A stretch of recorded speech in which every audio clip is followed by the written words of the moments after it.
Tale of Peter Rabbit by Beatrix Potter. Read by Nathan John.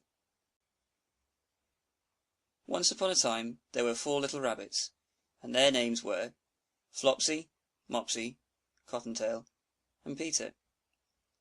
They lived with their mother in a sandbank, underneath the root of a very big fir tree. "Now, my dears," said Mrs. Rabbit one morning, "you may go into the fields or down a lane, but don't go into Mr. McGregor's garden. Your father had an accident there. He was put in a pie by Mrs. McGregor. Now run along, and don't get into mischief. I am going out." Then old Mrs. Rabbit took a basket and her umbrella, and went through the wood to the baker's. She bought a loaf of brown bread and 5 currant buns. Flopsy, Mopsy, and Cottontail, who were good little bunnies, went down the lane to gather blackberries, but Peter, who was very naughty, ran straight away to Mr. McGregor's garden, and squeezed under the gate. First he ate some lettuces and some French beans, and then he ate some radishes, and then, feeling rather sick, he went to look for some parsley. But round the end of a cucumber frame, whom should he meet but Mr. McGregor? Mr. McGregor was on his hands and knees planting out young cabbages, but he jumped up and ran after Peter, waving a rake and calling out, "Stop, thief!"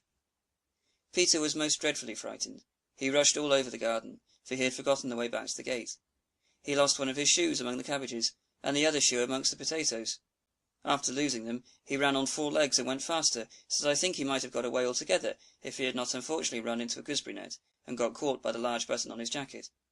It was a blue jacket with brass buttons, quite new.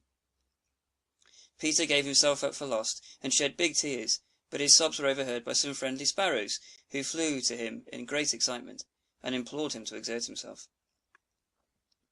Mr. McGregor came up with a sieve, which he intended to pop on top of Peter, but Peter wriggled out just in time, leaving his jacket behind him, and rushed into the tool shed, and jumped into a can. It would have been a beautiful thing to hide in, if it had not had so much water in it. Mr. McGregor was quite sure that Peter was somewhere in the tool shed, perhaps hidden underneath a flower pot. He began to turn them over carefully, looking under each. Presently Peter sneezed. "Kerchew!" Mr. McGregor was after him in no time, and tried to put his foot upon Peter, who jumped out of a window, upsetting 3 plants. The window was too small for Mr. McGregor, and he was tired of running after Peter. He went back to his work. Peter sat down to rest. He was out of breath and trembling with fright, and he had not the least idea which way to go. Also he was very damp with sitting in that can. After a time he began to wander about, going lippity, lippity, not very fast, and looking all round. He found a door in a wall, but it was locked, and there was no room for a fat little rabbit to squeeze underneath. An old mouse was running in and out, over the stone doorstep, carrying peas and beans to her family in the wood. Peter asked her the way to the gate, but she had such a large pea in her mouth that she could not answer. She only shook her head at him.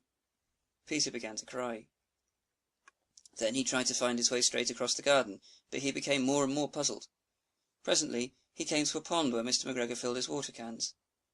A white cat was staring at some goldfish. She sat very, very still, but now and then the tip of her tail twitched as if it were alive. Peter thought it best to go away without speaking to her. He had heard about cats from his cousin, little Benjamin Bunny. He went back towards the tool shed, but suddenly, quite close to him, he heard the noise of a hoe.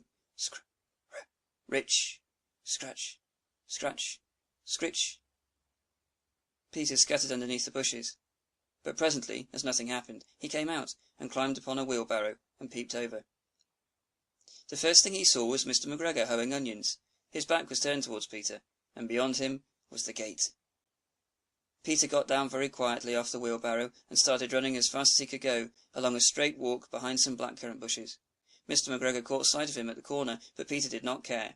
He slipped underneath the gate, and was safe at last in the wood outside the garden. Mr. McGregor hung up the little jacket and shoes for a scarecrow to frighten the blackbirds. Peter never stopped running or looked behind him till he got back home to the big fir tree. He was so tired that he flopped down upon the nice soft sand on the floor of the rabbit hole and shut his eyes. His mother was busy cooking. She wondered what he had done with his clothes. It was this second little jacket and pair of shoes that Peter had lost in a fortnight. I am sorry to say that Peter was not very well during the evening. His mother put him to bed, and made some chamomile tea, and she gave a dose of it to Peter. 1 tablespoonful to be taken at bedtime. but Flopsy, Mopsy, and Cottontail had bread and milk and blackberries for supper. The end.